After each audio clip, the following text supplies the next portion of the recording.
As a result of podcaster Newsom's policies, California is losing another gas oil refinery. This impacts Arizona and Nevada. Fuel shortages possible.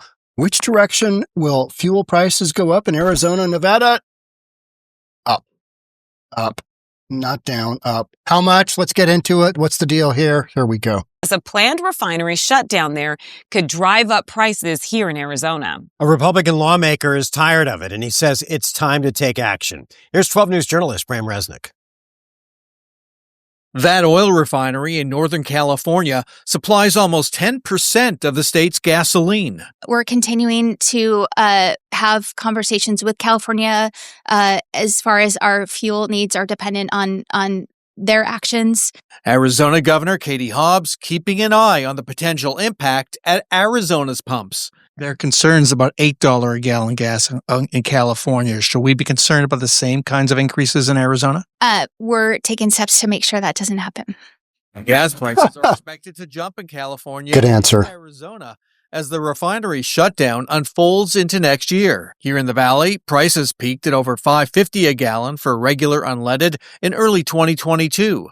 The average price today stands at about $3.60 a gallon. The planned refinery shutdown Arizona. is just the latest example of the perils of getting 30% of Arizona's gasoline from a fickle neighbor. This legislation from California is really concerning. Just a year ago, Hobbs and Nevada Governor Joe Lombardo prodded California Governor Gavin Newsom to back off an inflationary plan requiring refineries to store more gas. I went up there and testified just to tell them what you guys do in California can impact the whole region. Republican Representative Justin Wilmoth of North Phoenix spoke to California lawmakers last year. They didn't listen. That's their state. It's their business. I'm all about having a clean environment for sure, but not at the detriment of everyday Americans that need to fuel up their cars. Wilmoth says Arizona should take matters into its own hands. One of our bigger struggles is that the supply lines are starting to get a little antiquated, and the supply center itself in Phoenix is at max capacity. That would mean larger storage tanks and upgraded supply lines. But who would pay for that? If it's something that's good for the state and it makes sense, there should be maybe a conversation about some state investment into it. In Phoenix, 𝗪𝗡𝗪𝗧𝗏, 12 News. I love it.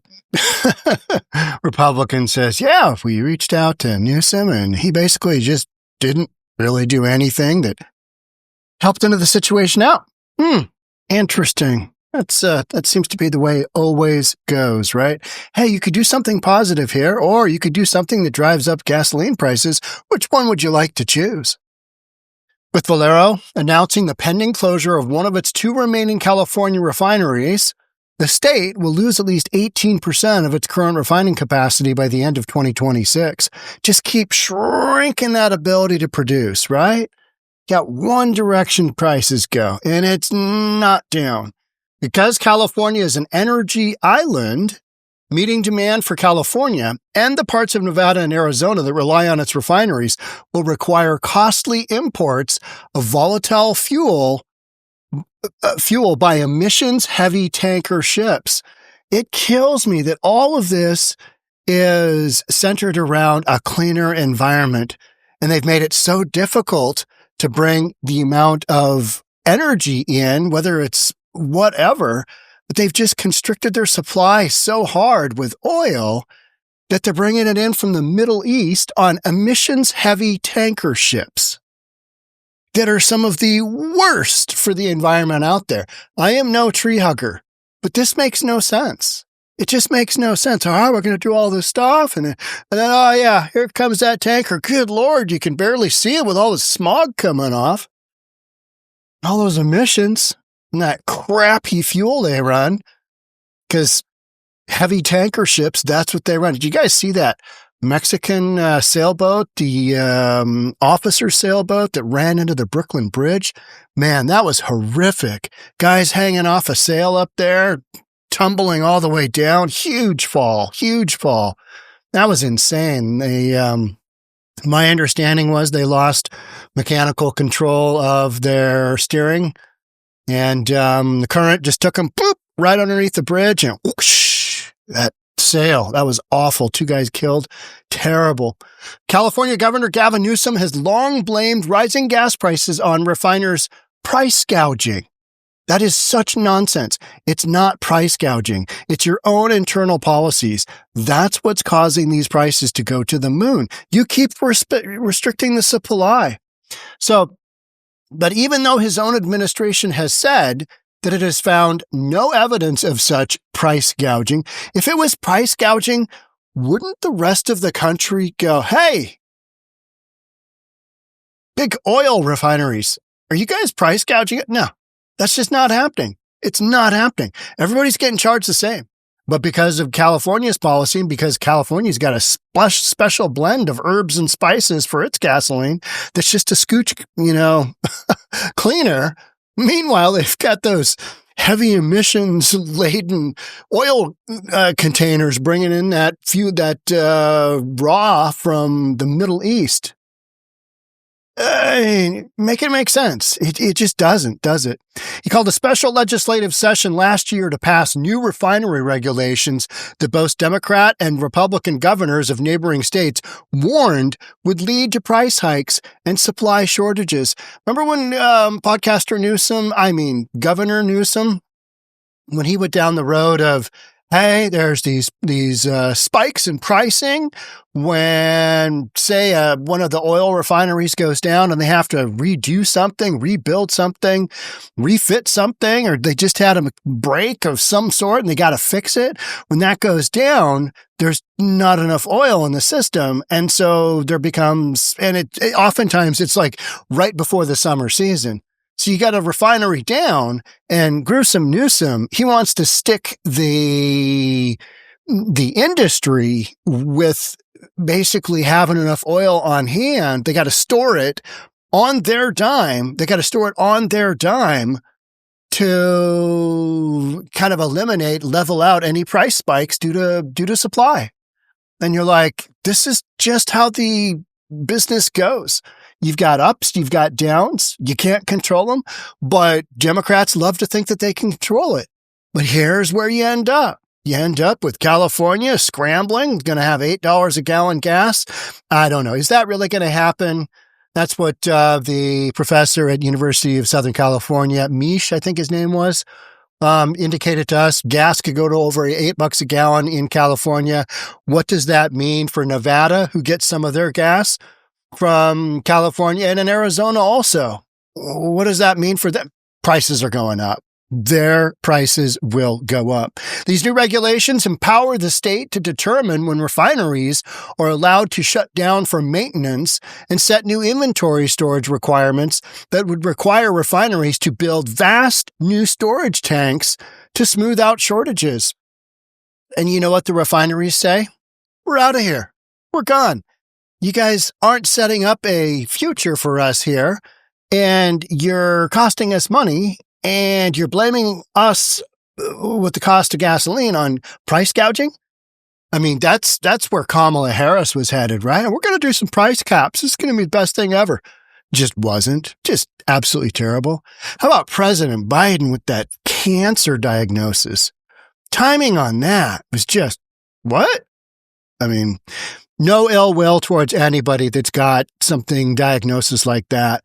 But the optics of that to me were like, what's going on? As I've shared before, I've been reading the books that talk about the last election, how all that kind of went down. Some fascinating stuff. Whether or not the stuff is true, I don't know. I've got the new Jake Tapper book coming out because, it's interesting reading. I think about 5% of all this stuff is true. But with Biden just now coming out with a cancer diagnosis, okay, I'm no doctor, but that guy can't catch a break. He's got COVID, has to bail out of the race. Nobody likes him anymore. Ice cream isn't free. Good God. With the state's ban on the sale of new gas-powered cars in 2035, talk about that for a second. I mean, just that sentence right there. California bans the sale of new gas cars. 2035. I mean, that doesn't exactly scream to refineries, hey, let's make some big investments in the state of California, does it? No, it does the opposite. Yeah, Chevron, I think we're going to move to Houston. Houston, we don't have a problem. We got Chevron coming. New refineries are not being built after state's ban on the sale, leaving remaining refineries operating at nearly 100% capacity at all times. Because you might say, why don't they just pump some more? Why don't they just refine some more fuel from oil into gas? Well, because they're going already. They're already going full tilt. As a result, outages at even a single refinery result in spikes in gas prices. It's kind of like eggs, right? Are we going to have the egg farmers just put millions of eggs on hold, just freeze them up, whatever, cryogenically freeze them up so that they can just put them back into the marketplace when you have like the bird flu? You going to do that? No. But this is California, and they love to hate on oil and gas because it's dirty. It's dirty. Fossil fuels, dirty. I like my fossil fuels. I like to have heat in the natural gas. I like to have heat in the winter, right? I mean, it's pleasant. Arizona Governor Katie Hobbs, a Democrat, and Nevada Governor Joe Lombardo, a Republican, sent a joint letter to Newsom urging him not to sign his new refinery regulations into law. Hey, podcaster Newsom, if you don't do that, because you got one way pricing's going to go. And our constituents are already burned out with the, did I do that?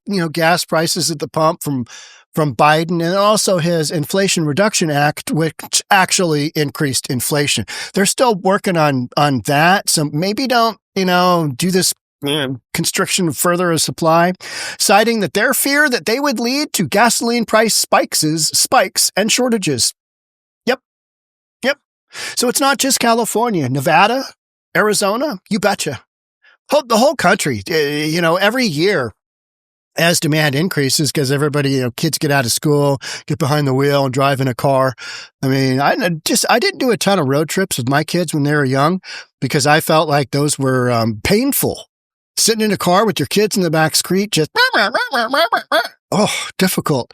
Maybe I should have been a better parent and parented better. Now, boys, here's what you do. Here's how you differentiate those arguments. Here's how you solve life problems.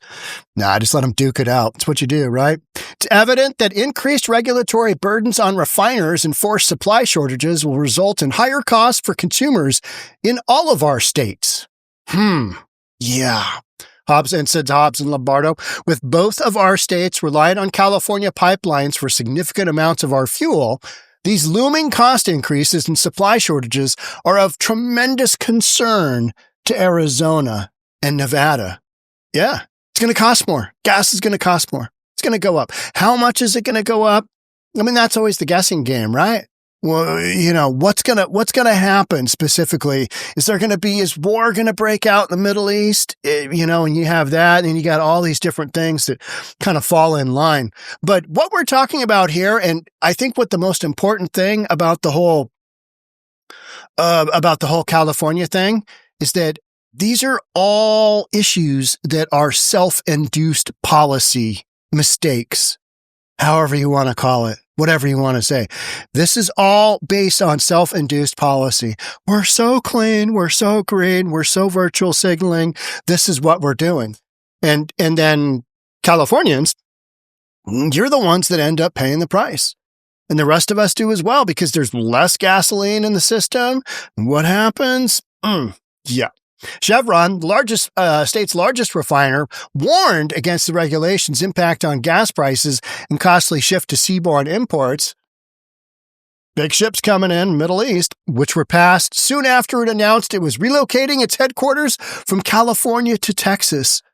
I mean, there's got to be a point at which you go if you're leader of California, if you're Newsom. Yeah, this isn't looking good. This scenario here is not looking good. And if gas prices go to the moon this summer in California, I will be sad for my podcast viewers that they're having to absorb that cost. But it's kind of like, we told you so.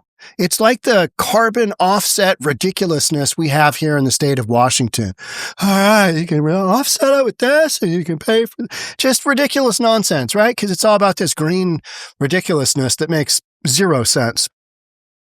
And, they tell us, well, it's, here in Washington, it's only going to be a few cents on the dollar. it's like 65 cents a gallon tax. I mean, something ridiculous like that. It's nuts. It's nuts. Right? Oh, we're so great. We're so good. Yeah. Well, how's that? How's the climate change stuff going in, I don't know, China? How's it going in India? Because if they're not doing it, that's a good portion of the world's population. And, this seems to be a battle not worth fighting. Chevron, so we contend that enforcing a mandatory minimum inventory requirement will likely result in two negative outcomes: increased frequency and duration of supply shortages and a permanent rise in gasoline prices for consumers. That's what Chevron said. Here's what's going to happen as a result of your policies. Yeah, you're going to have a problem with supply because you're not going to have enough folks in the game to produce what they need to. And just domestic supply of gasoline in the United States goes down. What happens to pricing? Well, it never goes down when supply goes down, does it? No. Marine traffic and capacity face significant limitations currently and will encounter even more in the future due to Jones Act tonnage available. Policy that reduces in-state crude production will impact refiners' marine capacity. You got all kinds of uses for gas, right? You got marine, you got car, you got household, you got big commercial, you got all kinds of stuff. So anything that requires gasoline, when you're a big state like California, you bump that price of gas. Anything that requires, trucking, whatever product it is, that's going to go up. Oil is in so many different things, and it's responsible for the production and the transportation of so many different things that, the impact is massive. And that's why we keep talking about this. The impact is massive, and it hits everybody's pocketbook, right? When you go to the pump and you're like, good Lord, that's expensive. There's a whole lead up to that. And that's what we're talking about. We're talking about that lead up. Newsom's director of division, this is great, Division of Petroleum Market Oversight of the California Energy Commission, has said that because California is a profitable area to run a refinery, that the regulations would have little impact. Don't worry, guys. It's going to be fine. It's going to be great. I mean, this is podcaster Newsom. This is his guy talking. It's going to be fine. They're making money. It's all good. The string of recent closures of refineries suggests that this is not the case. Weird. Did something that everybody, even a Democratic governor, said, hey, maybe don't do that because it's going to cost our people a bunch. And this is not, none of this stuff is worth the virtue signaling that they're getting out of it. It's just not. It's just not. I don't see any way, shape, or form. Oh, yeah, I want to pay $8 a gallon. I mean, as long as we're really cleaning up the environment here, $8 a gallon, I'm okay with that. You'd have to be a moron to say that. Now, give me the cheap gas. Don't care. That's the honest response, right? Give me the cheap gas. Give me the cheap gas. Don't care. Right? In March, Phillips 66 announced it is closing in its LA refinery, which refines 139,000 barrels of oil a day, 8.57% of state refining capacity by October. So you got Valero, you got Phillips 66, you got Chevron. I mean, boom, gone, boom, gone, boom, gone. And this has been over time. This isn't new stuff. You've already had multiple refineries. Yeah, that's an old refinery there. We're not gonna rebuild that because what's the future of oil in California right now? Based on no gas cars in 2035, whether that actually comes to fruition, I don't think. I mean, is it out? Is it in? Is it out? Is it in? Who knows, right? And that's a ways away. But if you are actually going to ban the sale of new gas cars in California, which isn't happening, but say that did actually happen, that would be interesting at best to see. It's not going to happen. This is virtue signaling at its best. Soon after Newsom signed his regulations into law, Valero announced that it would consider the closure of 2 refineries, which process 230,000 barrels of oil per day, 14% of the state's refining capacity. So let's see, 14 plus 8, yeah. We're just losing refinery capacity left and right, aren't we? And Newsom comes back with, wow, it's price gouging. Just a bunch of nonsense. Absolute nonsense. Why the closure of a California refinery could mean higher gas prices in Metro Phoenix. Well, because they depend on some production of their gas from California. And that's kind of what we just saw. Fire at the same refinery in Benicia, California last week has affected gas supplies in western states that depend on fuel from California. Prices around Metro Phoenix are up about 20 cents since last week. So this dependency issue, it's not just California. It's adjoining states, and it's the United States. And, you're bringing in imports from out of the country. And the process to get them here, it's just, if you focused on that, oh man.